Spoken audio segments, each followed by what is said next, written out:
My writing is visible, what I am writing here. Search. Okay.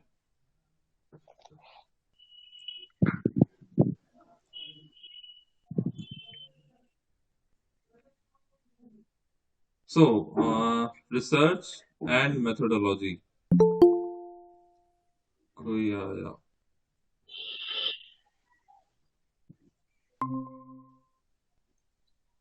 Ankita, why so late?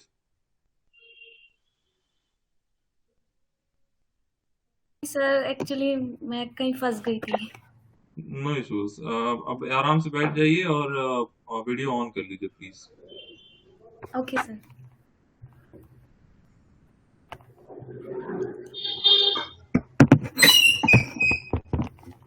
बीच में आप लोग अपना mic on करके कुछ भी जो कोई पूछना हो पूछ लीजिएगा। क्योंकि हम ये व्हाइट बोर्ड चला रहे हैं तो हमको गूगल मीट की स्क्रीन दिख नहीं रही है। सो जब तक आप कुछ बोलेंगे नहीं तब तक मेरे समझ में नहीं आएगा कि आप कुछ पूछना चाह रहे हैं या नहीं पूछना चाह रहे हैं। First thing. Second thing, chat box अगर आप यूज करेंगे तो भी मुझे दिखाई नहीं देगा। Okay, so make this point noted कि अगर आपको कभी भी कुछ पूछना है then please you have to turn your mic on, otherwise I would not be able to understand what you are trying to say. Okay, sir. Yes. So first let me ask to, आप दो लोग mic पे बात कर सकते हैं, Ankita and Sulekha. So let me first ask Sulekha, what do you Yes, sir. Understand with research? Sir, research is basically working in a scientific way to find truth. ये तो मतलब बुकिश वाली होगी ना, थोड़ी थोड़ी जनरल भाषा में बताइए, आम भाषा में। Known to unknown जाने का नो, और known to finding unknown. something new. ठीक, something new. I marking every word what you are saying. Known to unknown, okay, and finding something new, okay. Ankita? Sir re और search दो word हैं, yes re yes plus yes search करके। Yes yes yes yes तो yes yes. पहले से जो खोज हो चुकी है उसी में कुछ नया खोजना सर। हाँ, तो हम सिर्फ यही नहीं कर सकते कि हम इस न्यू पे अटके रहेंगे। We can also say that we have to refine our knowledge, am I right? Yes. Refining yes. का भी प्रोसेस होता है रिसर्च में। सो नोन टू अननोन, अगर हम ये प्रोसेस में जाते हैं तो वो एक दूसरे तरह की रिसर्च है। हम कुछ न्यू खोज रहे हैं तो वो ये भी एक दूसरे तरह की रिसर्च है। और अगर हम कुछ एग्जिस्टिंग नॉलेज में कुछ रिफाइनमेंट कर रहे हैं या फिर कुछ एडिशन कर रहे हैं तो भी वो एक दूसरे तरह की रिसर्च है। So all these are a part of researches and this make up the entire process of research. As Ankita ji rightly said, कि research means re then search. What we are going to search, what is existing in the literature. हम कुछ नया खोजने maximum time पे नहीं जाते हैं। तो एक दो तरह के डोमेन होते हैं रिसर्च में। एक होता है जो नया, जो न्यू नॉलेज के क्रिएशन की तरफ जाता है, और एक होता है जो नॉलेज के रिफाइनमेंट और नॉलेज में एडिशन की तरफ जाता है। ठीक है? So these are the two broad branches of research. Now, what are termed by methodology? There are two things that you need to know. One methodology and another is method. So I want to know what is the difference between method and methodology. Please. Sir, method में ये होता है ना कि हम क्या method ले रहे हैं वो रिसर्च को परफॉर्म करने के लिए। फॉर एग्जांपल, हम डेटा कलेक्शन के लिए इंटरव्यू मेथड ले रहे हैं, क्वेश्चनर ले रहे हैं, ऑब्जर्वेशन ले रहे हैं। और मेथडोलॉजी क्या होता है, वो एक्सप्लेन करता है कि why I am using this particular method. Ankita? Sir methodology I think पूरा प्रोसेस है जो ये रिसर्च कौन में। बोल रही हैं? सर मैं अंकिता सर। ठीक ठीक ठीक, ओके। मैथडोलॉजी सर पूरा प्रोसेस है जो भी रिसर्च में हम जो भी करते हैं, चाहे सैंपल लें चाहे आखिर तक जो भी कर रहे हैं वो मेथडोलॉजी है सर। मेथड एक पर्टिकुलर चीज होगी सर आई थिंक। हाँ हाँ, तो दोनों ने सही बताया है, थोड़ा सा हम रिफाइन कर रहे हैं। मेथड का मतलब होता है टूल्स। ठीक है, जो आप रिसर्च में टूल्स यूज कर रहे हैं, जैसा कि उन्होंने कहा कि आप डेटा कलेक्शन के लिए कौन सा टूल यूज कर रहे हैं। ठीक है, डेटा कलेक्शन के बाद डेटा एनालिसिस के लिए कौन सा टूल यूज कर रहे हैं। आई सजेस्ट आप कॉपी पेन लेके बैठिए। डेटा एनालिसिस, डेटा कलेक्शन और इन्फरेंस यानी कि कंक्लूजन इन्फरेंस के लिए कौन सा टूल यूज कर रहे हैं। ये इतनी छोटी हैंडराइटिंग दिख रही है, ये वाली दिख रही है? सर ये दिख। ओके दिख ओके। रही है। ठीक है। तो टूल्स का मतलब, मेथड का मतलब हुआ कि डेटा कलेक्शन का मेथड क्या है, डेटा एनालिसिस का मेथड क्या है, और डेटा इन्फ्रेंस करने का मेथड क्या है। और मेथडोलॉजी मींस आपका प्रोसेस, इंटायर प्रोसेस, जो हम जिस प्रोसेस के थ्रू पूरी रिसर्च कंडक्ट की जा रही है, उस पूरे प्रोसेस को कहते हैं मेथडोलॉजी।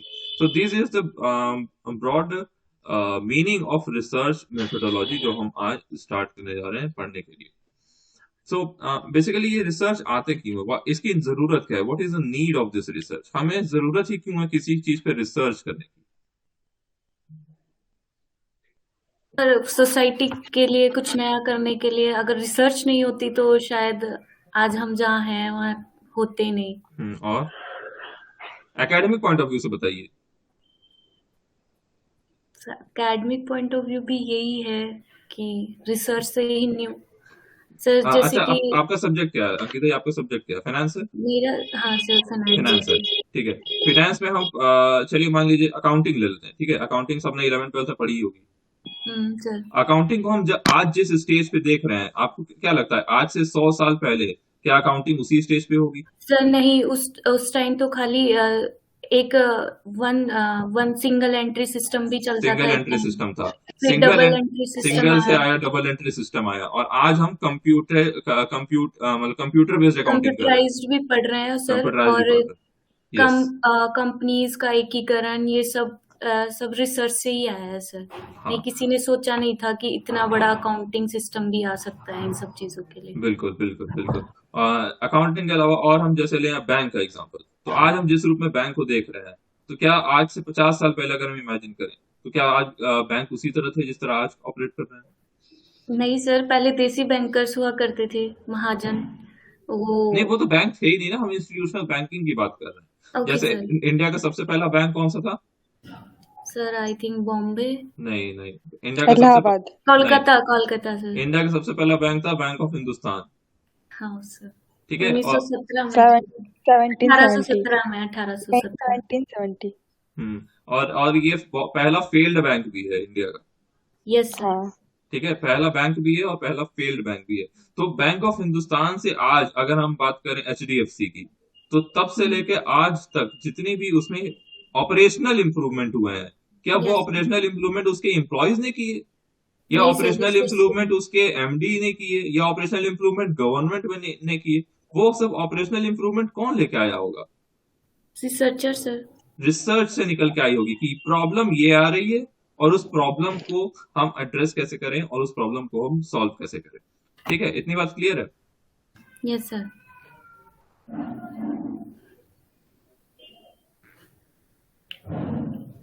सी, तो मैंने एक वर्ड यूज किया, बहुत ही अच्छा वर्ड है ये, प्रॉब्लम। आपको पूरे रिसर्च में यही वर्ड लेके चलना है, problem. Until and unless there is a problem, how would you solve it? अगर कोई प्रॉब्लम ही ना हो तो आप उसको सॉल्व कैसे करेंगे? तो प्रॉब्लम सॉल्व करने से पहले जरूरी होता है प्रॉब्लम को आइडेंटिफाई करना, और यही रिसर्च की सबसे पहली प्रोसेस है, प्रॉब्लम आइडेंटिफिकेशन। सबसे पहला स्टेप किसी भी रिसर्च में क्या होता है? Problem identification. सबसे पहले आप प्रॉब्लम आइडेंटिफाई करते हैं। Until and unless there is a problem, आप उसको सॉल्व कर ही नहीं सकते। जैसे अगर बैंकिंग में कोई प्रॉब्लम नहीं होती, तो आज बैंकिंग में जो इतने तरह के सोल्यूशन निकल रहे हैं, एक प्रॉब्लम हम लेके चलते हैं बैंकिंग में, मान लीजिए एनपीए। आज हजारों रिसर्चेज हो रही एनपीए पे। इंडिया में एनपीए इस समय लगभग हम मान के चल रहे हैं 6% पे है, 4 से 6% पे चल रहा है एनपीए। आपको क्या यस सर। लगता है, ये अगर एनपीए की प्रॉब्लम इंडिया में है, या किसी भी इकोनॉमी में है, तो उसको सॉल्व करने के लिए हमें कितने लंबी रिसर्चेस की जरूरत पड़ेगी? या इस प्रॉब्लम को दूसरे तरीके से देखिए, अगर किसी को ये लगता ही नहीं कि एनपीए एक प्रॉब्लम है, तो क्या उस प्रॉब्लम का सोल्यूशन निकल के आता? नहीं सर। प्रॉब्लम का सोल्यूशन निकल के बिल्कुल भी नहीं आता। तो किसी भी रिसर्च को करने के लिए, वो रिसर्च प्रोजेक्ट हो, या फिर आपका पीएचडी में रिसर्च हो, या गवर्नमेंट फंडेड रिसर्चेस हो, उन सभी रिसर्चेस को करने के लिए प्रॉब्लम आइडेंटिफिकेशन की बहुत जरूरत है। जब तक आप प्रॉब्लम आइडेंटिफाई नहीं करेंगे, तब तक रिसर्च आप कर नहीं पाएंगे। तो आज का हमारा पूरा लेक्चर इसी प्रॉब्लम पे ही डिपेंडेंट होगा, इसके आगे हम आज नहीं बढ़ेंगे। सर जैसे हम कोई हमारा रिसर्च पेपर भी बनाते हैं तो पहले उसमें प्रॉब्लम ही दर्शानी होती है, फिर हम उस बिल्कुल पे मेथडोलॉजी लगाते हैं। बिल्कुल बिल्कुल, वेरी राइट। अब इस प्रॉब्लम में भी दो क्लासिफिकेशन है। एक तो होता है जनरलाइज्ड प्रॉब्लम। जनरलाइज्ड प्रॉब्लम को हम सॉल्व नहीं कर सकते, और एक होता है स्पेसिफिक प्रॉब्लम। स्पेसिफिक प्रॉब्लम ही सॉल्व की जाती है। अब जनरलाइज क्या है, स्पेसिफिक क्या है, मतलब कुछ अगर आपको आइडिया हो तो। सर जनरलाइज प्रॉब्लम तो जो पूरी दुनिया की प्रॉब्लम है, जनरलाइजेशन बड़े लेवल की, और स्पेसिफिक किसी इंस्टीट्यूशंस की या किसी जैसे अभी हम स्पेसिफिक। ये बात कर रहे हैं, एनपीए की बात कर रहे हैं। अब हम आपसे कह दें कि एनपीएस का सोल्यूशन लेके आइए, अब ये जनरलाइज्ड हो गया, ये बहुत ही ब्रॉड हो गया। अच्छा, आप हमको देख पा रहे हैं कि नहीं, कि सिर्फ स्क्रीन ही दिख रही है? दोनों दिख रहा है सर। नहीं ओके, पा रहे हैं सर। ठीक है। तो जनरलाइज्ड का मतलब ये हो गया कि you are addressing a problem which is not to the point. वो एग्जैक्टली उस पॉइंट पे नहीं है जिस पॉइंट पे उसको टच करना चाहिए। जैसे अगर हम एक प्रॉब्लम की बात करें, हमने बोल दिया एनपीए की प्रॉब्लम। अब एनपीए की प्रॉब्लम एक बहुत ही बड़ी प्रॉब्लम है। उसको सॉल्व करने के लिए you have to sir, India में कितने बैंक्स हैं by the way? 12।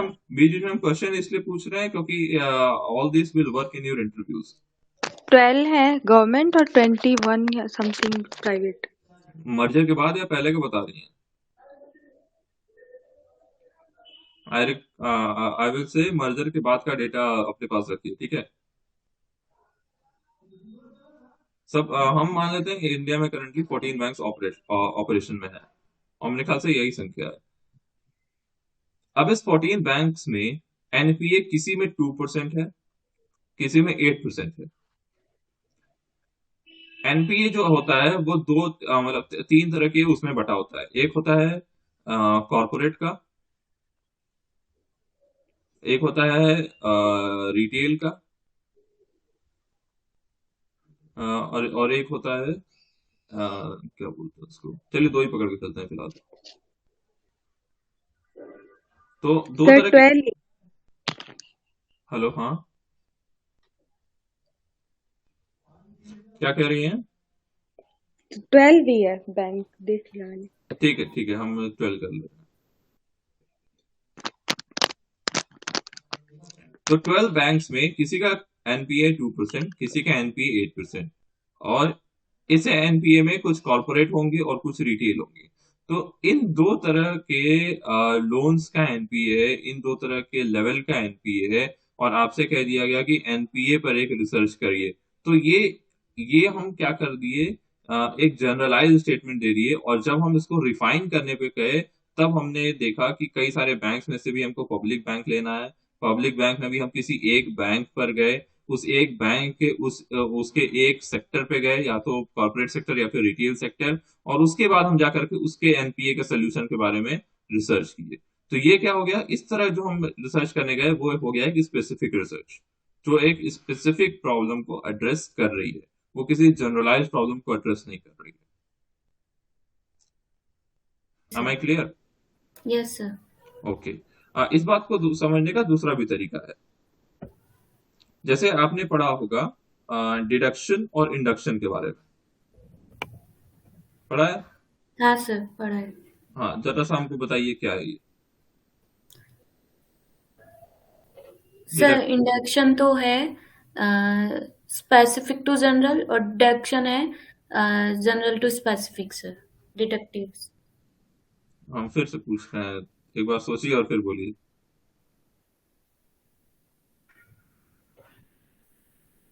Sir deductive research तो है हाँ, जनरल टू स्पेसिफिक, हाँ, अभी ठीक है। और इंडक्टिव है स्पेसिफिक टू जनरल। यस।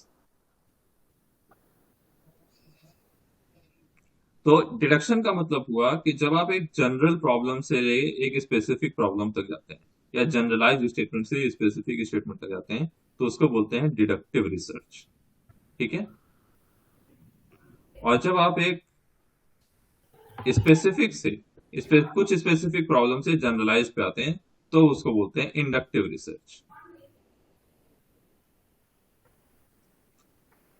अब इंडक्टिव रिसर्च कैसे होती है, जैसे मान लीजिए आपको आप किसी गवर्नमेंट में ऑफिसर है, किसी भी गवर्नमेंट एजेंसी में ऑफिसर है, और आपको बैंक का इंस्पेक्शन करना है। बैंक के इंस्पेक्शन में आप पहले बैंक में गए, वहां आपको एनपीए की प्रॉब्लम दिखी। दूसरे बैंक में गए वहां आपको एनपीए की प्रॉब्लम दिखी, तीसरे बैंक में गए वहां भी आपको एनपीए की प्रॉब्लम दिखी, चौथे बैंक में गए वहां भी एनपीए की प्रॉब्लम दिखी। तो ऐसे कई सारे बैंक्स में जाने के बाद आपने ये जनरलाइज स्टेटमेंट दिया कि in every bank there is a problem of NPA. तो ये किस तरह का रीजनिंग हो गई? ये हो गई इंडक्टिव रीजनिंग। अब अगर हम इस पे रिसर्च करने जाएंगे तो ये हो गया कि inductive research where you are addressing a problem through induction. Induction means you are inducting every logic with one another. एक ऑब्जर्वेशन को दूसरे ऑब्जर्वेशन से, दूसरे ऑब्जर्वेशन को तीसरे ऑब्जर्वेशन से, you are actually combining all those observation to one proposition. आप एक प्रोपोजिशन तक पहुंचने के लिए कई सारे ऑब्जर्वेशन का सहारा ले रहे हैं, इसको बोलते हैं इंडक्शन। जनरलाइज में हो गया कि एक स्टेटमेंट आपके पास ऑलरेडी है, उस स्टेटमेंट से आप स्पेसिफिक्स तक जा रहे हैं, उसको और रिफाइन कर रहे हैं, उसको छोटा कर रहे हैं। बहुत ही आसान भाषा में कहें तो स्पेसिफिक रिसर्च का मतलब इंडक्टिव रिसर्च। जनरलाइज बात को जस्टिफाई कर रहे हैं, आई थिंक ये भी हो सकता है इंडक्टिव में। इंडक्टिव में हमें जनरलाइज पता ही नहीं होता, हम जनरलाइज तक सॉरी सर, पहुंचते हैं। स्पेसिफिक से जनरलाइज पहुंचते हैं। हाँ सर, उल्टा हो रहा है मेरे। हाँ नहीं, ये उल्टा होता है, ये बहुत लोग साथ होता है, इसलिए हम आपसे कहें कि दोबारा सोच के बोलिए। General to specific is deductive research and specific to general is inductive research. Deduction का मतलब क्या होता है? डिड्यूस करना ना, हम कुछ डिड्यूस कर रहे हैं, हम कुछ कंक्लूड कर रहे हैं। तो how do you deduce something? आप कुछ किसी चीज को कैसे समझते हैं? एक स्टेटमेंट के थ्रू समझते हैं, इसीलिए वो जनरल से स्पेसिफिक जाता है। और इंडक्शन का मतलब होता है जोड़ना। तो इंड्यूस करना, वहां पे इंड्यूस करने का मतलब हर एक ऑब्जर्वेशन को एक दूसरे से जोड़ के हम एक जनरलाइज स्टेटमेंट देते हैं। ठीक है, हम इसको और डिटेल में नहीं समझा, हम इसको रिसर्च के पॉइंट ऑफ व्यू से समझा रहे हैं। डिडक्टिव और इंडक्टिव को समझाने का एक रीजनिंग वाला एंगल भी है, उसको लॉजिकल रीजनिंग के थ्रू भी समझाया जाता है। आप पेपर 2 में पढ़ते हो, पेपर 1 में उसको पढ़ते होंगे जेआरएफ एग्जाम के लिए। तो हाँ फिर सर। है ना, तो वो लॉजिकल रीजनिंग के थ्रू उसको समझाने का तरीका है। हम उस तरीके से आपको नहीं समझा रहे हैं, हम आपको रिसर्च की भाषा में समझा रहे हैं।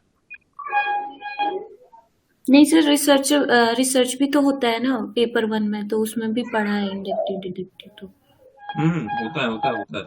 नहीं, हम इसकी बता रहे हैं कि डिडक्टिव रीजनिंग और इंडक्टिव रीजनिंग भी होती है, उसको भी समझाने का दूसरा तरीका हम्म, है ना। तो हम हम्म।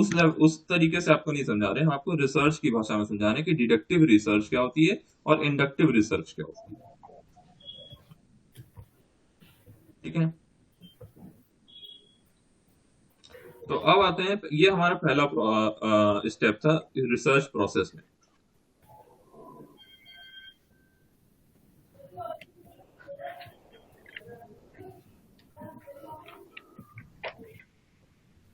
रिसर्च प्रोसेस में दूसरा स्टेप है। Okay sir. बताइए कोई दूसरा स्टेप क्या है? हमने पहले रिसर्च प्रॉब्लम तो आइडेंटिफाई कर लिया। रिसर्च फिर से लिटरेचर रिव्यू लेना। इतना जल्दी लिटरेचर रिव्यू? सर पता करेंगे ना इसके बारे में कि क्या क्या लोगों ने खोज रखा है प्रॉब्लम के बारे में। प्रॉब्लम के बाद यस सर, लिटरेचर रिव्यू फिर Sumathi objective. Sumathi J, can you introduce yourself?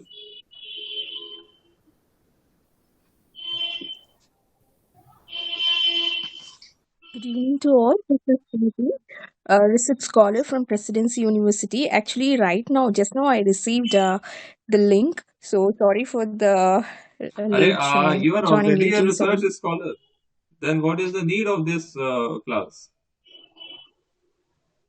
Research scholar in the sense planning to not it just a few days back. I just enrolled, but still, Okay, I like knowledge from these topics.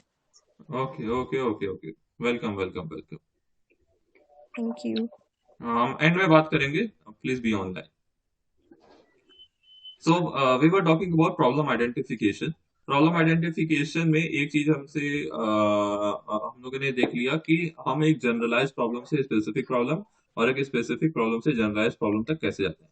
एक चीज जो हमने miss की वो है problem identification में। Identification के बाद जरूरी होता है एक रिसर्च क्वेश्चन फ्रेम करना। Research question is not problem, research question problem नहीं है।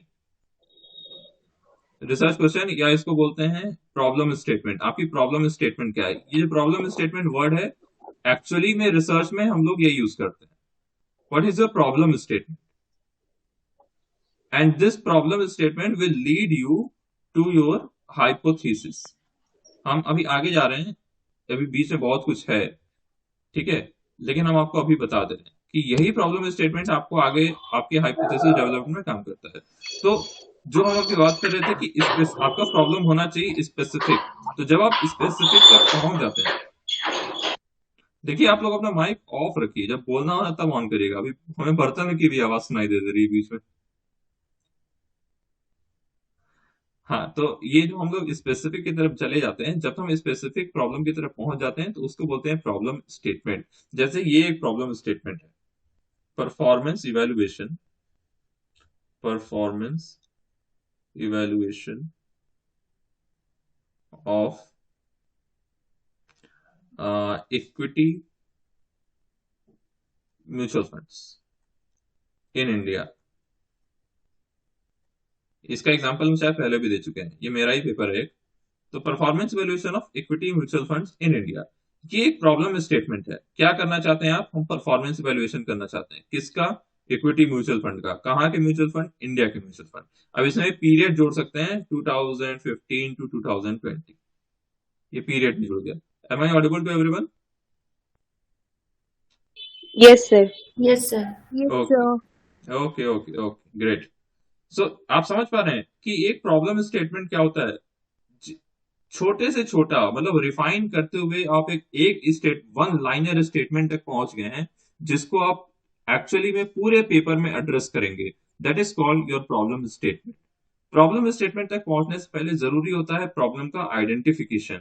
जब तक आपको एक ब्रॉड एरिया नहीं पता होगा कि उस प्रॉब्लम का एक ब्रॉड एरिया क्या है, तब तक आप स्टेटमेंट तक नहीं पहुंच पाएंगे। स्टेटमेंट समझ रहे हैं? It's a one line statement, one phrase statement. वो फ्रेज में खत्म हो जाना चाहिए। वो फ्रेज आपके पूरे पेपर के बारे में एक्चुअली में आप करना क्या चाहते हैं वो सब कुछ वो बता देता है, इसीलिए उसको प्रॉब्लम स्टेटमेंट कहते हैं। अब इस प्रॉब्लम स्टेटमेंट को आइडेंटिफाई करने के लिए सबसे पहले उस रिसर्चर को इक्विटी म्यूचुअल फंड के एरिया के बारे में पता होना चाहिए। उस इक्विटी रिसर्चर को परफॉर्मेंस वैल्यूएशन के टूल्स के बारे में पता होना चाहिए, और 2050 से 20 तक के डेटा कलेक्शन के बारे में पता होना चाहिए। सो ऑल दिस प्रॉब्लम ही needs to identify to come to this statement. Any question at this point of time? आप अपने प्रॉब्लम स्टेटमेंट भी शेयर कर सकते हैं कि आपने अपने प्रपोजल के लिए कौन सा प्रॉब्लम स्टेटमेंट लिया हुआ है।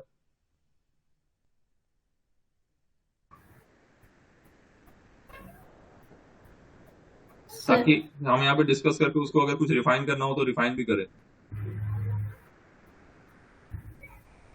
सर जैसे कि आपने बोला स्टेटमेंट, तो आई थिंक जो हमने पेपर बनाया है, प्रपोजल बनाया, उसका जो हम टाइटल लेते हैं उसी से आपका मतलब? हाँ हाँ, वही वही वही टाइटल ही, टाइटल, यस। यस। ओके। तो आपको ध्यान में होगा, अगर आपने पेपर बनाया है तो आपको ये लगता होगा कि वो जो टाइटल आपने लिया है पेपर का, वो title he end of the day आपको उस पेपर की हाइपोथेसिस तक पहुंचने के लिए हेल्प कर रहा है। Yes sir. हाइपोथेसिस कहीं ना कहीं उस प्रॉब्लम स्टेटमेंट से जुड़ी हुई होती है। जैसे अगर इस पेपर में अगर हमको हाइपोथेसिस देखनी हो तो हम क्या देखते हैं? मान लीजिए इस पेपर में हमको हाइपोथेसिस देखनी है, तो हम देखेंगे that equity mutual funds have not performed significantly better in 2015-20 period. ये मेरा नल हाइपोथेसिस हो सकता है? बहुत ही जनरल वे में बता रहे हैं। अग्री कर रहे हैं? हो सकता है कि नहीं हो सकता है? हो सकता है सर। हो सकता है। तो हमारा जो हाइपोथेसिस होता है वो हमारे प्रॉब्लम स्टेटमेंट से कहीं ना कहीं लिंक्ड होता है। तो प्रॉब्लम आइडेंटिफिकेशन की पहली स्टेप के बाद we are coming to second step.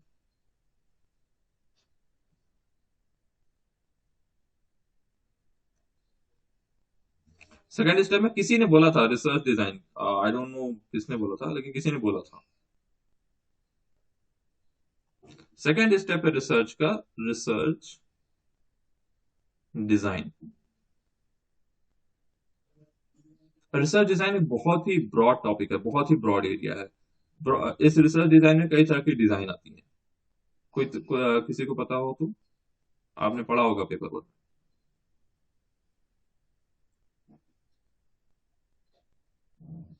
Yes sir, research design में हम डेटा कलेक्शन ये सब इसी में आता है आई थिंक। स्टडी डिजाइन करते हैं कि एक्सपेरिमेंटल है कि नॉन एक्सपेरिमेंटल है, प्रॉब्लम का स्ट्रक्चर कैसा है, ये सब देखते वेरी हैं। गुड वेरी गुड, ये वर्ड बहुत अच्छा लगा, प्रॉब्लम स्ट्रक्चर।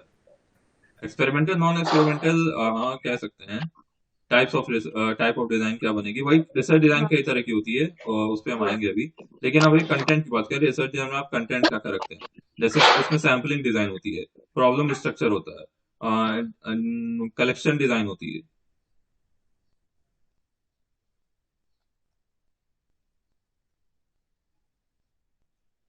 ठीक है, और कलेक्शन डिजाइन हो गया, और उसमें होता है टाइप ऑफ स्टडी, जैसा आप बता रहे थे। ठीक है, और इसके टाइप्स में अगर हम बात करें तो ये कई तरह का हो सकता है, जैसे एक्सपेरिमेंटल डिजाइन हो सकती है, experimental and non experimental, correlational हो सकती है,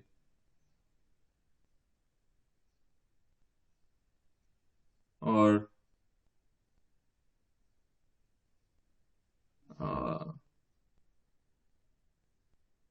डिस्क्रिप्टिव हो सकती है, एम्पिरिकल हो सकती है, और एक बहुत अच्छा है लॉन्गिट्यूडल।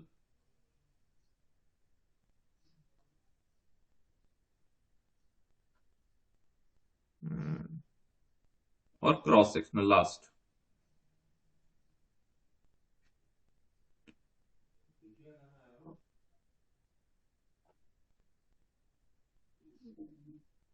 ये चलिए क्यों नहीं रहा। ओहो।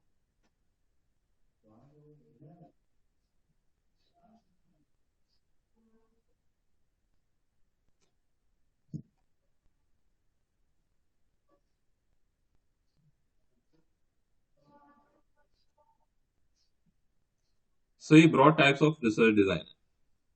ठीक है, experimental non experimental research design, किसी को पता है?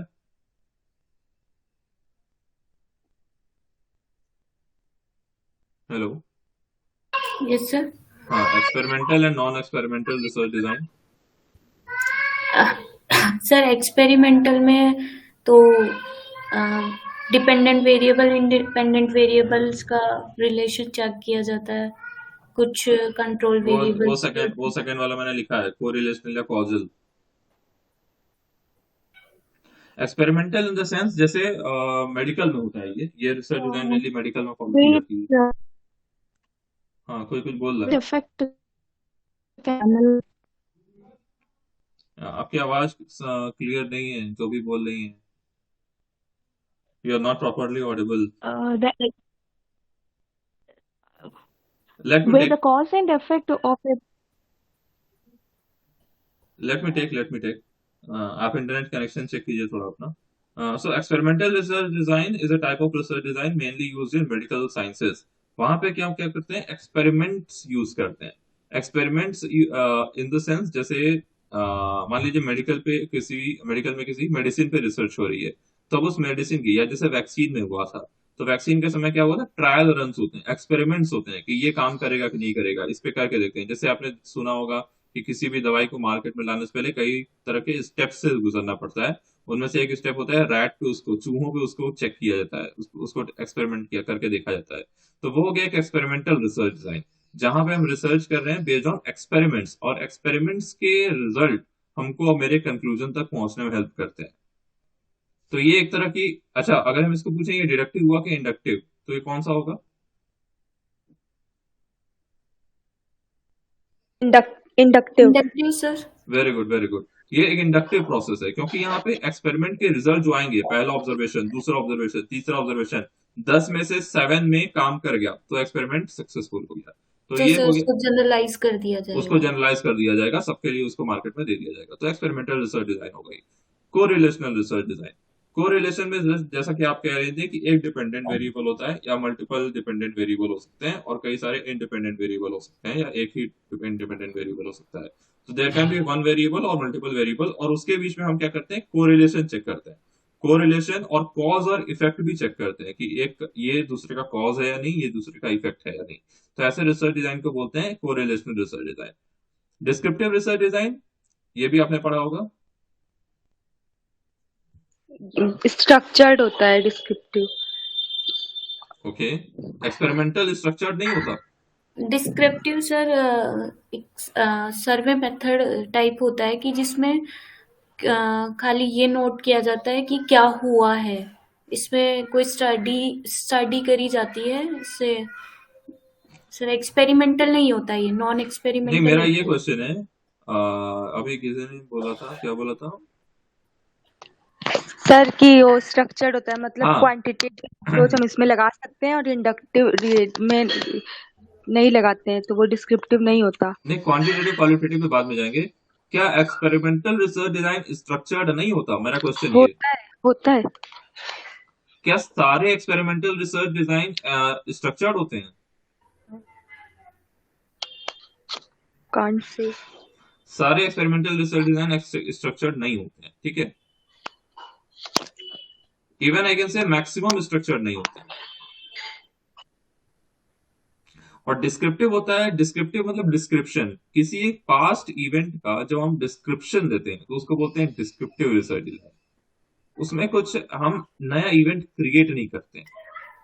जैसे अभी मैंने जो स्टेटमेंट दिया था, problem identification, sorry, performance evaluation of equity mutual funds, तो यहाँ पे इक्विटी म्यूचुअल फंड्स के परफॉर्मेंस इवेल्युएशन पास्ट डेटा पे आधारित है, इवेंट ऑलरेडी अकर हो चुका है। तो हम उसका एक डिस्क्रिप्शन देंगे अपने पेपर में। अब वो डिस्क्रिप्शन स्टेटिस्टिकल वे में हो सकता है, टेक्सचुअल वे में हो सकता है, कोरिलेशन के थ्रू हो सकता है, एम्पिरिकल रिसर्च डिजाइन के थ्रू हो सकता है, जहाँ पे हम स्टेटिस्टिकल मेथड यूज करके उसको एक्सप्लेन करेंगे। तो वो हो कुछ भी सकता है, लेकिन वो डिस्क्रिप्टिव रिसर्च डिजाइन इसलिए है क्योंकि हम एक पास्ट इवेंट को डिस्क्राइब कर रहे हैं, ठीक है।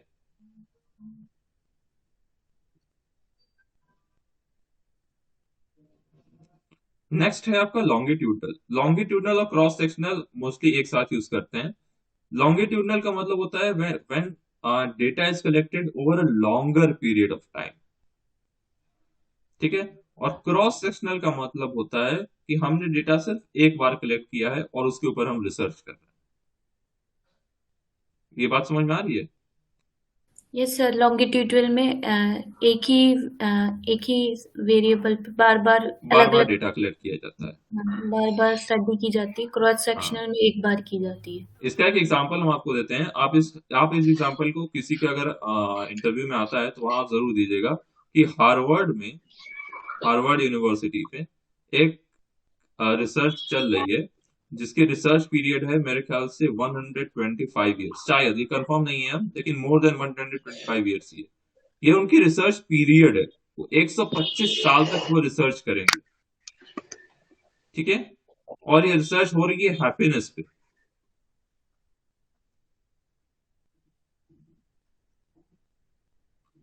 ये किस तरह की रिसर्च डिजाइन हुई? लॉन्गिट्यूडनल हुई है। लॉन्गिट्यूडनल रिसर्च, क्योंकि आपका वेरिएबल एक ही है, आपका कॉन्स्ट्रक्ट एक ही है, वो है हैप्पीनेस। और उस पे आप 125 ईयर तक अलग अलग लोगों से डेटा कलेक्शन कर रहे हैं। तो ये इस तरह के रिसर्च डिजाइन को बोलते हैं longitudinal research design. Cross sectional research design where data is collected only once, सिर्फ एक बार डेटा कलेक्ट हुआ है, अब उसके ऊपर जो एनालिसिस है वो period to sir period range कर सकती है। आप जब ये बता रहे थे तो आप बोले कि ये लॉन्गिट्यूडनल और क्रॉस सेक्शनल साथ में यूज होते हैं, सर कैसे? साथ में मतलब अक्सर इनको साथ में पढ़ा जाता है, यूज नहीं, हम बोलते हैं साथ में पढ़ा जाता है इनको। क्योंकि ये दूसरे के मतलब कहीं भी आप किसी बुक में देखेंगे ना हाँ तो, सर, आप पढ़े हैं। हाँ, तो वो साथ में लगाते हैं, मतलब साथ में ही बताते हैं इसको, लॉन्गिट्यूडनल क्रॉस सेक्शन। ये तो अलग अलग दिखाते हैं, अगर आप इसको बुक्स में ढूंढे तो हो सकता है ये ना मिले, ऐसा दिखाते हैं। तो अलग अलग ऑथर्स का अलग अलग लिखने का तरीका है और कुछ नहीं। तो ये बेसिकली रिसर्च डिजाइन है जिसके इतने टाइप्स होते हैं। अब रिसर्च डिजाइन में भी कई तरह के होते हैं, कई चीजें इन्वॉल्व होती हैं। जैसे एक हो गया sampling design, problem structure, data collection design, और ये हो गया टाइप्स ऑफ स्टडी जो भी हम आपको बता दिए। बेसिकली रिसर्च डिजाइन है क्या? Research design is a frame with in which you conduct your research. पूरी डिजाइनिंग है, मतलब आप सब कुछ बताते हैं किसी को कि how will you do it. Detailed plan. Plan, very good. Plan word is better word. Plan is plan है पूरा आपके रिसर्च का कि आप सैम्पलिंग कैसे करेंगे, आपके रिस्पोंडेंट कौन कौन होंगे, डेटा कब कहाँ से कलेक्ट किया जाएगा, एनालिसिस के कौन कौन से टूल्स यूज होंगे, और इन्फ्रेंस के लिए क्या यूज करेंगे आप, सॉफ्टवेयर क्या यूज होगा, और पीरियड ऑफ स्टडी क्या रहेगी, और इसका इम्प्लीकेशन क्या क्या है, कहाँ कहाँ ये रिसर्च इम्प्लाई हो सकती है। ये सब कुछ आप एक डिजाइन करते हैं, एक प्लानिंग करते हैं, उसी को बोलते हैं रिसर्च डिजाइन। पूरी रिसर्च करने से पहले पूरे रिसर्च को ऑन पेपर किया जाता है, ऑन पेपर करके बताया जाता है। आपने प्रपोजल बनाया है ना, तो आपने प्रपोजल में एक्चुअल रिसर्च थोड़ी ना कर ली है, आप तो सिर्फ बता रहे हैं ना कि हम ये करना चाहते हैं, ये मेरा हाइपोथेसिस होगा, ये मेरा पॉपुलेशन होगी, ये मेरी सैम्पलिंग होगी, हम यहाँ से डेटा कलेक्ट करेंगे, और मेरे प्रपोज्ड कंक्लूजन, प्रपोज्ड इन्फरेंसेस ये हैं। ठीक है, वहां पे आपने एक्चुअल रिसर्च तो की नहीं है, आपने सिर्फ एक रिसर्च डिजाइन दी है उनको कि एक ये मेरी रिसर्च डिजाइन है और ये काम हम करना चाहते हैं। तो ऐसा ही कुछ होता है जो एक्चुअल में रिसर्च डिजाइन होती है।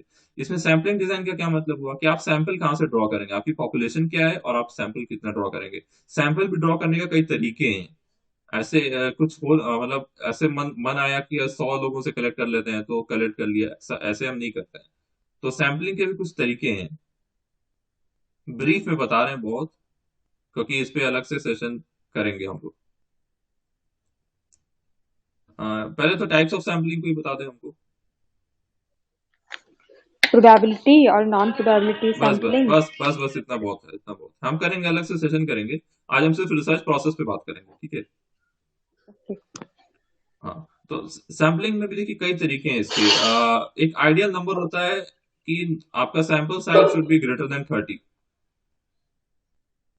ये एक आइडियल नंबर रिसर्चर्स ने बना के रखा हुआ है। क्यों बना के रखा हुआ है ये भी एक डिस्कशन का टॉपिक है, तो जब हम आएंगे सैम्पलिंग पे तब डिस्कशन करेंगे।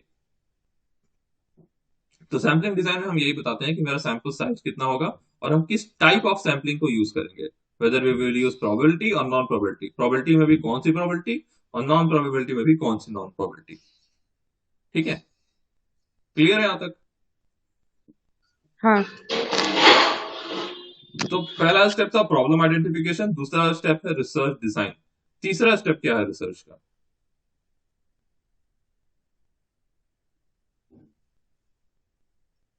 Data collection.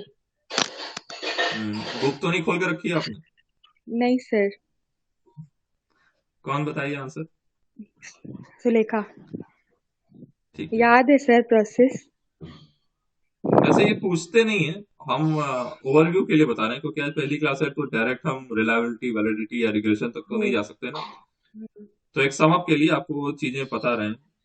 हम देखिए जो भी कर रहे हैं फीडबैक के बेस पे कर रहे हैं। हमसे कहा गया था कि सर शुरू से शुरू करिएगा, तो हम शुरू से शुरू कर दिए। अदरवाइज मुझे ये गट फीलिंग है कि आपको, आप लोग को ये सब पता है, मुझे यस सिर्फ सर। रिफ्रेश कराना है और कुछ नहीं कराना सर इससे फायदा ही हो रहा है, रिकॉल हो रहा है सर। है। हाँ तब ठीक है, मुझे मतलब ऐसा ना लगे कि सर आप क्या पढ़ा रहे हैं, पता तो है ही सर सब। नहीं सर। ठीक ठीक ठीक, take it on a lighter note. जैसी क्लास अच्छी रहेगी वैसे वैसे मजा आता रहेगा। हमें दिखे थे कहीं वो श्रीकांत भी जुड़ गए थे। श्रीकांत हैं क्या आप? नहीं सर, वो लेफ्ट हो गया है सर। ओके, ठीक है। सो डेटा कलेक्शन, अब बताइए डेटा कलेक्शन कितने तरीके से कर सकते हैं? क्वालिटेटिव और क्वांटिटेटिव। वो तो टाइप ऑफ डेटा हो गया, हम पूछ रहे हैं डेटा कलेक्शन करने का तरीका क्या क्या है। ऑब्जर्वेशन, इंटरव्यू, शेड्यूल, अ, क्वेश्चनेयर। ये भी जो आप बता रही हैं वो डेटा कलेक्शन, चलिए ठीक है, सही है।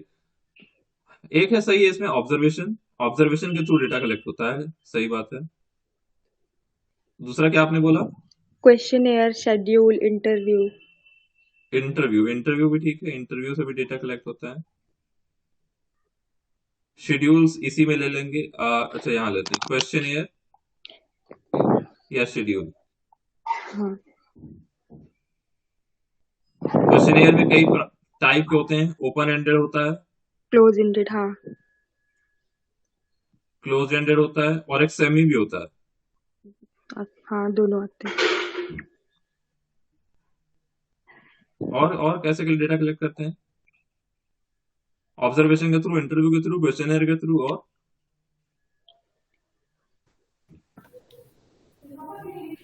Secondary sources. Yes sir, secondary. ये जितने आपने बताया ये कौन से सोर्सेज हैं? Primary sources. ये प्राइमरी सोर्सेज है ना? ये डेटा कलेक्शन की ये प्राइमरी सोर्सेज है। सेकेंडरी सोर्सेज में कोई भी आ जाएगा जनरल, किसी भी वेबसाइट से। हाँ, जनरल हो गए, आर्टिकल हो गए, अनपब्लिश पेपर हो गए, thesis, papers, journals, articles, government articles, government agencies.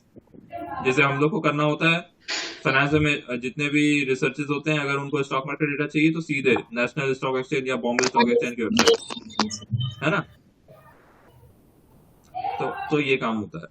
तो ये हो गया डेटा कलेक्शन का तरीका। अब डेटा कलेक्शन में कभी कभी हम ये भी बताते हैं कि इस डेटा कलेक्शन के लिए मेरी जो वो की टूल्स होगी वो क्या होंगी। जैसे अगर आपसे कोई पूछे कि इंटरव्यू कंडक्ट करने के लिए आप किस तरह का इंटरव्यू करेंगे, क्योंकि इंटरव्यू में भी अगर आप देखें तो एक होता है structured interview, unstructured, group interview. Unstructured, नहीं ग्रुप तो छोड़ दीजिए, वो तो अलग चीज होगी। स्ट्रक्चर्ड, अनस्ट्रक्चर्ड और सेमी स्ट्रक्चर्ड। जैसे क्वेश्चनियर में दो तीन तरीके होते हैं, open ended questionnaire, close ended questionnaire और सेमी एंडेड क्वेश्चनियर। वैसे इंटरव्यू के भी तीन तरीके होते हैं, स्ट्रक्चर्ड इंटरव्यू, अनस्ट्रक्चर्ड इंटरव्यू और सेमी स्ट्रक्चर्ड इंटरव्यूज। ठीक है। अब जरा मुझे बताइए कि ये जो नरेंद्र मोदी जी हमारे प्रधानमंत्री, जब ये किसी इंटरव्यूअर को इंटरव्यू देते हैं तो वो कौन सा इंटरव्यू है, स्ट्रक्चर्ड है, अनस्ट्रक्चर्ड है या सेमी स्ट्रक्चर्ड है? स्ट्रक्चर्ड होता होगा सर। और राहुल गांधी देते हैं तो? मोदी जी का अनस्ट्रक्चर्ड होता है और राहुल गांधी का स्ट्रक्चर्ड। नहीं, आप बता रहे हैं उनके स्पीच देने के तरीके से। जैसे मान लीजिए हम आपका इंटरव्यू लेने आए, ठीक है, और सर जो आईएम्स में हमारा इंटरव्यू होगा वो स्ट्रक्चर्ड होगा, हमें पहले से पता होगा कब होना है, कितने बजे होना है। इन सब क्वेश्चंस के, पहले से फ्रेम होते हैं स्ट्रक्चर्ड में, और अनस्ट्रक्चर्ड हाँ में क्वेश्चन ये हम बोलने जा रहे थे, ये हम बोलने जा रहे थे कि मान लीजिए आपको क्वेश्चंस पहले से पता है तो वो हो गया कि स्ट्रक्चर्ड इंटरव्यू। स्ट्रक्चर्ड। ऐसा अक्सर हमारे प्रधानमंत्री जी पे कांग्रेस वाले ब्लेम लगाते हैं कि जब भी वो इंटरव्यू देने जाते हैं तो वो एक स्ट्रक्चर्ड इंटरव्यू होता है, उनको क्वेश्चंस पहले से बता दिए जाते हैं कि आपसे मीडिया वाला यही चीज पूछेगा। अनस्ट्रक्चर्ड वो जाते ही नहीं है। तो ऐसे इंटरव्यूज को बोलते हैं स्ट्रक्चर्ड इंटरव्यू, जहां पे पहले से पता होता है कि क्वेश्चन क्या क्या है। अनस्ट्रक्चर्ड में ये पता नहीं होता क्वेश्चन क्या क्या है। और सेमी स्ट्रक्चर्ड में हम इंडिपेंडेंसी छोड़ते हैं थोड़ी सी, कि कुछ चीजें ठीक है हम आपको बता देंगे, लेकिन अगर आपके आंसर से, जैसे मैंने आपसे कुछ पूछा जो स्ट्रक्चर्ड इंटरव्यू में था, आपने कुछ आंसर दिया और उस आंसर से ऐसा 100% पॉसिबिलिटी है ना कि उस आंसर से मेरे माइंड में कुछ और क्वेश्चन भी आ सकता है आपसे पूछने के लिए, तो हम वो भी क्वेश्चन आपसे पूछेंगे। इसको बोलते हैं सेमी स्ट्रक्चर्ड इंटरव्यू।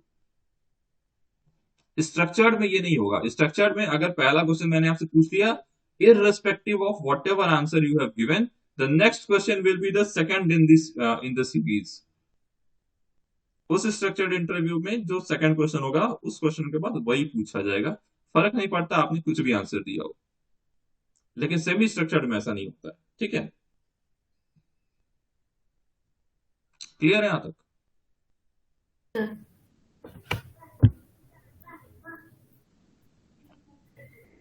तो ये हो गया third step of data collection. Fourth step क्या है? एनालाइज करना डेटा को। अरे डेटा कलेक्ट हो गया, एनालिसिस शुरू कर दें? सर हाइपोथेसिस या लिटरेचर रिव्यू आई थिंक। नहीं, और पहले लिटरेचर रिव्यू। सैंपल क्या नाम है अंकिता जी, लिटरेचर रिव्यू हम लोगों ने यहाँ पे रखा है, मतलब प्रॉब्लम आता है ना वो सर। हाँ, हमसे लिखना मिस हो गया। लिटरेचर रिव्यू, जब तक आप लिटरेचर रिव्यू नहीं करेंगे तब तक आप प्रॉब्लम आइडेंटिफाई नहीं कर पाएंगे ना। हाँ। आपको प्रॉब्लम आइडेंटिफाई करने के लिए दो चीजें चाहिए ना, एक या तो आप जैसे डिडक्टिव इंडक्टिव जो हम बता रहे थे तो मेरे माइंड में यही था, लेकिन शायद उतर गया वो। जब हम डिडक्टिव जा रहे हैं, जब हम जनरलाइज के से एक स्पेसिफिक के तरफ जा रहे हैं, तो जनरलाइज्ड स्टेटमेंट लेने के लिए हम कहाँ जाएंगे? हमको कैसे एक जनरलाइज्ड स्टेटमेंट लेने के लिए हमको लिटरेचर की तरफ देखना होगा ना। तो वो ये जो डिडक्टिव रिसर्च वाली जो प्रोसेस है वो हमको मिलती है लिटरेचर रिव्यू से। प्रॉब्लम आइडेंटिफिकेशन का ही पार्ट है लिटरेचर रिव्यू, ठीक है। Okay sir. हाँ, क्योंकि लिटरेचर ही हमको बताएगा कि 50 रिसर्चेज अगर हुई हैं तो उन 50 रिसर्चेज में कोई गैप कहाँ पे है, किस चीज पे रिसर्च नहीं हुई है। Yes sir. वो हमको एक जनरलाइज स्टेटमेंट मेरा टॉपिक का लिटरेचर रिव्यू से ही मिलता है, इसीलिए लिटरेचर रिव्यू प्रॉब्लम स्टेटमेंट में आता है। डेटा कलेक्शन के बाद, डेटा कलेक्शन का इस प्लान के बाद, जैसे हमने ये डिसाइड कर लिया कि हमको इंटरव्यू लेना है या प्राइमरी सोर्स से कलेक्ट करना है, सेकेंडरी सोर्स से कलेक्ट करना है, हम चाहते हैं एक्चुअल डेटा कलेक्शन करने। लेकिन एक्चुअल डेटा कलेक्शन पूरे पॉपुलेशन से पॉसिबल नहीं होता, इसीलिए हम जाते हैं सैम्पलिंग की तरफ। इसलिए चौथा प्रोसेस है सैम्पलिंग, ठीक है। अभी तक जब जो जिस भी प्रोसेस पे हैं वो सारी प्रोसेस प्लानिंग है, एक्चुअल में अभी तक रिसर्चेस हुई ही नहीं है। लिटरेचर रिव्यू किया, प्रॉब्लम आइडेंटिफाई कर दिया, उसके बाद रिसर्च डिजाइन एक बनाया, पूरा अच्छे से सब कुछ उसमें बताया। डेटा कलेक्शन का टूल, ये जितना भी चीजें, ये सब टूल्स हैं, इन टूल्स को डिजाइन किया कलेक्शन करने के लिए। अभी भी डेटा कलेक्ट किया नहीं है।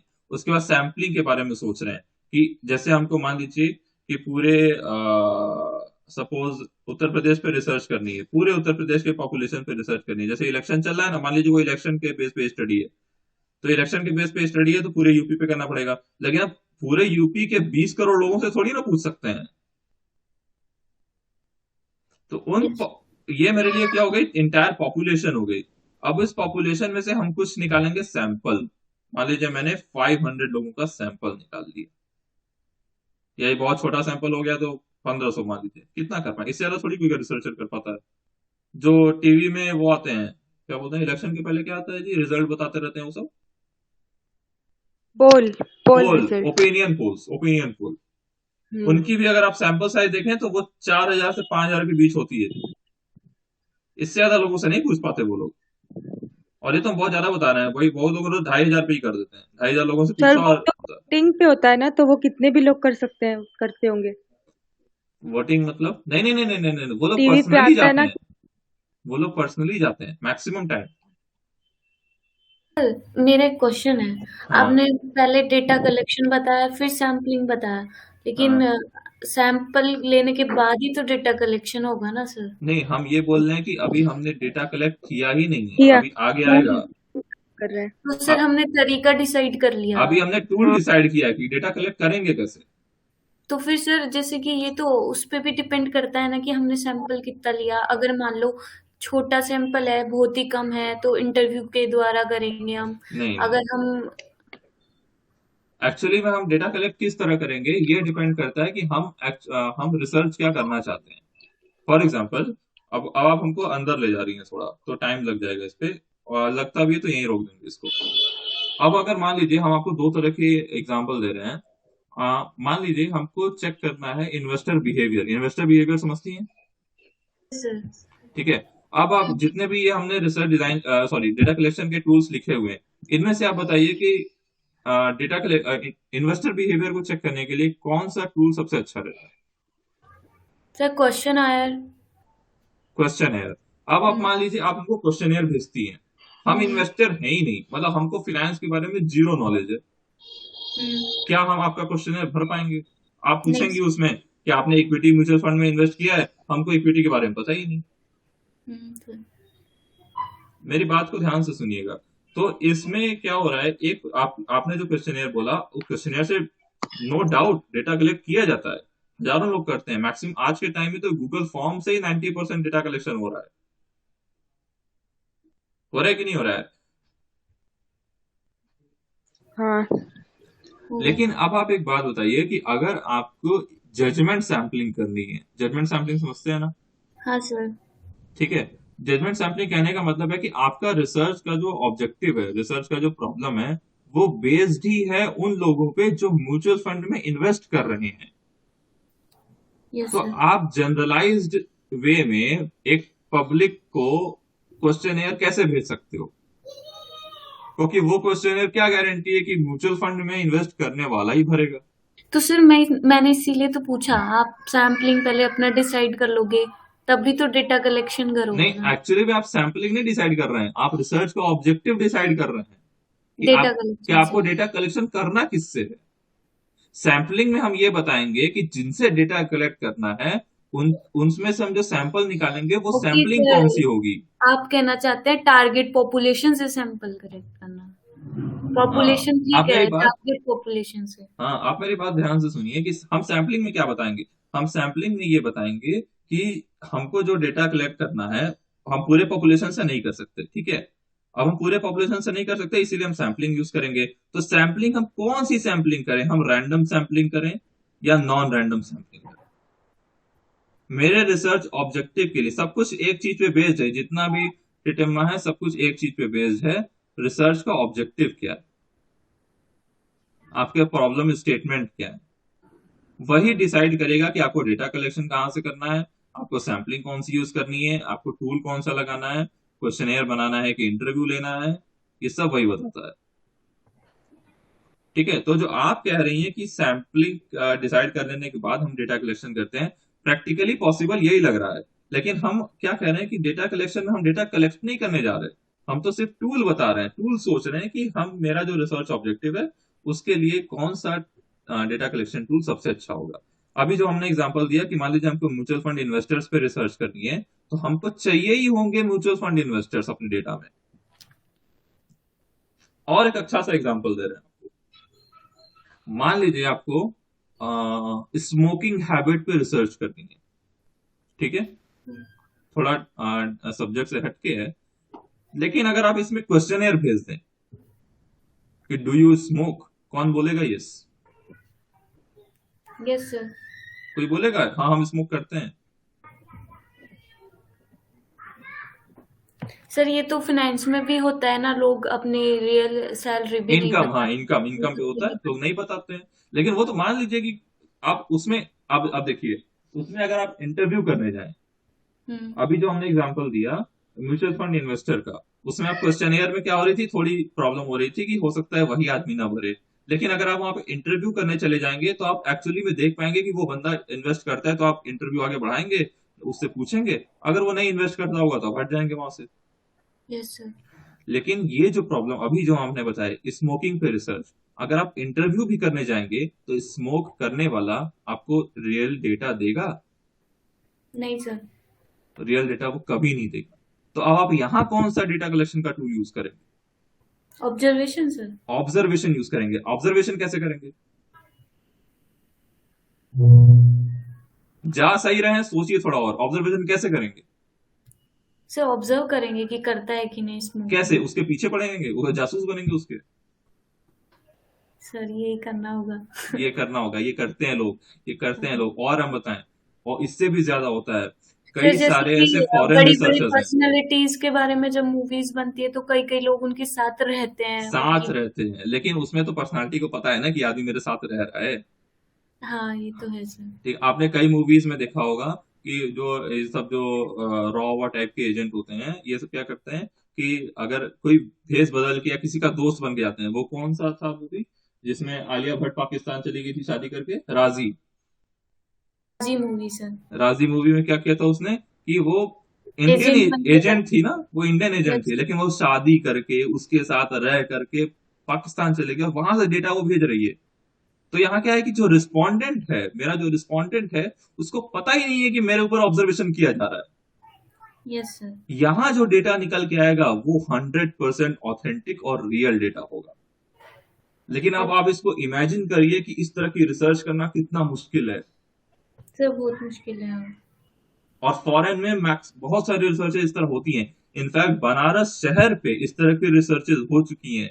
फॉरेन से रिसर्चर आकर के यहाँ पे रिसर्च करके 10-10 साल तक डेटा कलेक्ट किए हैं, और उसके बाद एक मोटी सी किताब लिख के रखे हैं, जो अगर बीएचयू की लाइब्रेरी में किसी ने देखा होगा तो पढ़ी रहती है। हमारे कॉलेज के लाइब्रेरी में भी थी। अब उस बुक का नाम नहीं याद आ रहा है, ना ऑथर का नाम हमको याद है, लेकिन वो बुक हम 8-10 पन्ने पढ़े हैं। तो ऐसे रिसर्चेस होती हैं। सही सही बोल रहे हैं अंकिता जी। Yes sir. चलिए, आपको आंसर मिला आपका? Yes sir. ठीक। तो डेटा कलेक्शन के टूल्स डिसाइड करने के बाद हम जैसे अब मैंने मान लीजिए हमको हमको पता चल गया कि मेरे प्रॉब्लम स्टेटमेंट के अनुसार interview is the best tool, हमको इंटरव्यू करना चाहिए। अब हम डिसाइड करेंगे कि इंटरव्यू कितने लोगों से करें। क्या पूरे 20 करोड़ पॉपुलेशन से इंटरव्यू कर लें ताकि हमको पोल पता चल जाए कि असल में सरकार बन किसकी रही है? हम ये तो नहीं कर सकते। हम जाएंगे वहां पे सैम्पलिंग करने। सैम्पलिंग में कौन सा करें, रैंडम सैम्पलिंग करें कि नॉन रैंडम सैम्पलिंग करें? सैम्पलिंग पे आज खत्म करेंगे, ठीक है। ओके। 4 स्टेप आज हो गए, 4-5 स्टेप और हैं, वो हम कल करेंगे। कल नहीं, वेडनेसडे को क्लास है ना। अच्छा, बात करेंगे, अभी बात करें, कुछ चीजें बताएंगे। हाँ, तो रैंडम सैम्पलिंग और नॉन रैंडम सैम्पलिंग क्या है? Sir random sampling by chance जो भी रैंडम सैम्पलिंग बाय चांस जो भी सैंपल हमारे यहाँ मतलब जो भी पॉपुलेशन टारगेट पॉपुलेशन से जो लोग चुन लिए जाएंगे बाय चांस। उसको रैंडम सैंपल बोलते हैं। और कुछ? कौन सा अच्छा होता है, रैंडम सैम्पलिंग की non random sampling? Sir random sampling. क्यों? क्योंकि सर उसमें कोई बायसनेस नहीं रहती है। अच्छा, ठीक है। और अगर हम आपसे कहें कि कुछ रिजल्ट, अभी हमने एग्जांपल देखा है कि कुछ ऐसे रिसर्चेस होते हैं जहां पे बायसनेस रखना जरूरी है, उसके बिना मेरा रिसर्च ही नहीं होगा। तो तो सर वो नॉन रैंडम में जाएंगे ना सर, तो जजमेंटल क्या में वो जाएंगे। सैम्पलिंग खराब हो जाएगी? वो मेरा पेपर पब्लिश नहीं होगा क्योंकि मैंने वहां पे नॉन रैंडम किया हुआ है।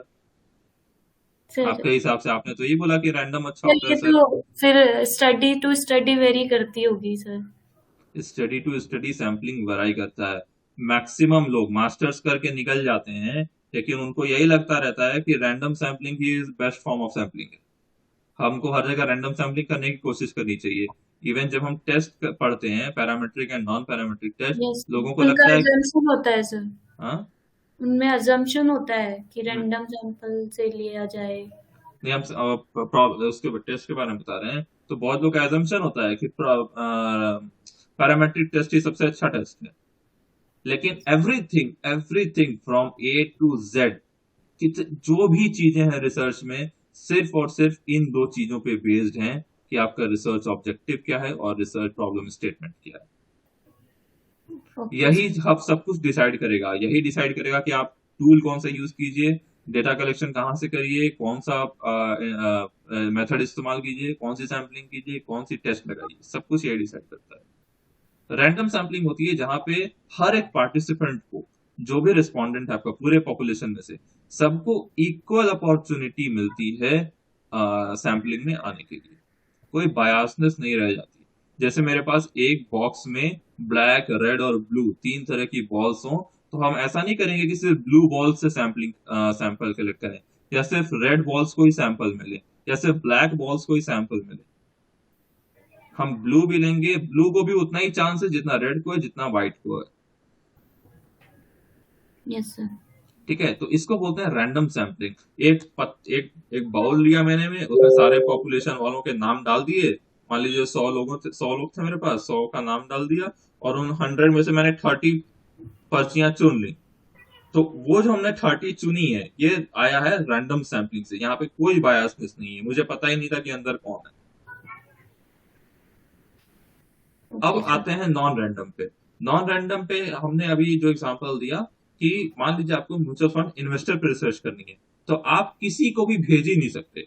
आप उस पूरे 100 लोगों को भेज ही नहीं सकते, 100 लोगों को सैंपल में ले ही नहीं सकते। आपको उन 100 में से छांटना पड़ेगा कि कौन इन्वेस्टर है और कौन इन्वेस्टर नहीं है। यहाँ पे आप जो कर रहे हैं वो है एक नॉन रैंडम सैम्पलिंग, एक जजमेंट सैम्पलिंग। आप एक जजमेंट कर रहे हैं कि हम उसी को सैंपलिंग में लेंगे जो म्यूचुअल फंड इन्वेस्टर होगा। क्लियर है बात? Okay sir. ये है डिफरेंस रैंडम सैम्पलिंग और नॉन रैंडम सैम्पलिंग में। रैंडम सैम्पलिंग में बायसनेस 0 हो जाती है, नॉन रैंडम सैम्पलिंग में बायसनेस होती है, लेकिन कभी कभी वो बायसनेस जरूरी होती है। मेरे रिसर्च के ऑब्जेक्टिव के लिए, क्योंकि हमको रिसर्च करना ही था इन्वेस्टर्स पे, क्योंकि हमको रिसर्च करना ही था स्मोकर्स पे। अगर कोई स्मोकिंग ही नहीं करता तो फिर मेरे वो सैंपल में आएगा ही नहीं। यस सर, वो तो सर टारगेट पॉपुलेशन हो गई ना, टारगेट पॉपुलेशन हाँ से हम रैंडम सैम्पलिंग ले लें, जैसे कि हाँ, जो ये एक तरीका होता है कि हमने लेकिन इसमें भी जजमेंट आएगा ना। ये सब वो पहले यूज हो जाएगा, लेकिन जजमेंट की ठीक है, हमारी स्टेप्स स्टडी हैं का अभी हम। ऑब्जेक्टिव था कि स्मोकिंग वालों को लेंगे, तो स्मोकिंग वालों को टारगेट पॉपुलेशन हमारी हो गई, फिर उसमें से हम रैंडम चूज करेंगे लोगों को। हाँ, ये हो गया 2 स्टेप सैंपलिंग। अभी हम जो बताएं वो एक सिंपल 1 स्टेप का है। ये पॉपुलेशन था, उसमें सैंपल निकाल दिया, लेकिन इसमें भी कई तरह के टाइप्स ऑफ सैम्पलिंग है, क्लासिफिकेशन है अंदर। उसमें पता चलता है कि फर्स्ट स्टेप पे क्या किया, सेकंड स्टेप पे क्या किया, थर्ड स्टेप पे क्या किया। ठीक है, जैसे अभी आप कह रही हैं कि फर्स्ट स्टेप पे मैंने किया कि पूरे पॉपुलेशन में से सिर्फ इन्वेस्टर्स को छांट लिया या स्मोकर्स को छांट लिया। अब वो जो स्मोकर्स की पॉपुलेशन बनी उसमें से मैंने रैंडम सैम्पलिंग कर दी। यस सर, तो ये वो 2 स्टेप सर हो गया ना। स्ट्रेटाफाइड वगैरह में भी चला जाएगा। हाँ, स्टेटा बना करके, क्लस्टर बना करके, और जजमेंट करके, और कोटा सैम्पलिंग करके, कई उसमें स्टेप्स वाइज में आते हैं। हम अभी तो ब्रॉड में बताया ना कि ऊपर ऊपर क्या होता है रैंडम और नॉन रैंडम। ठीक है, चलिए आज यहीं शुरू करेंगे और फिर कुछ बातें करेंगे। हमें एक बात करना जरूरी है। अच्छा, ये राइटिंग्स आपको चाहिए, क्या चाहिए होंगी? सर मैंने तो नोट कर लिए सब। तो राइटिंग की जरूरत नहीं है ना। हम्म। ये क्या हो गया?